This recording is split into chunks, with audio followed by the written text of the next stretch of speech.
10 দিন পর যেখানে কি হবে কেউ জানে না, সেখানে তুমি সবাইকে 10 বছর পর আবদার মেটানোর কথা বলছো। কে বিশ্বাস করবে? কেন প্রভু, আমি যে এত বড় বড় কাজ করলাম, এরপরও আমাকে কেউ বিশ্বাস করবে না?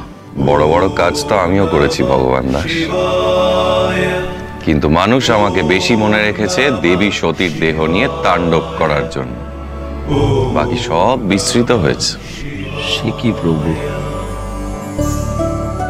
আপনিও কি আমাকে সেরকম কিছু করতে বলছেন?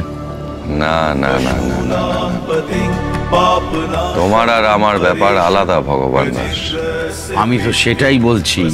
আপনার কার্তিক, গণেশ, লক্ষ্মী, সরস্বতী প্রত্যেকেই যে যার ফিল্ডে সেটেল, ওদের নিয়ে তো আর আপনার কোনো চিন্তা নেই। আমার পরিবার তো আর তা নয়। আমার ছেলে মেয়েদের ভবিষ্যৎ তো আমাকেই গড়ে তুলতে হবে। তার জন্য যে যাই বলুক প্রভু, আমি কারো কথায় কান দিতে পারবো না। আমি 10 বছর গাদার খাটনি খাটবই খাটবো। দেখুন, ওরা সোনার চামচ মুখে দিয়ে জন্মায়নি, কিন্তু আমি ওদের মুখে সোনার চামচ তুলে দেবো প্রভু। টাকার পেছনে ছুটতে গিয়ে জীবনের অমূল্য সময় নষ্ট করো না ভগবান দাস। ভগবান দাস প্রতি সোম থেকে শনি রাত 8টায় জি বাংলা শোনারে।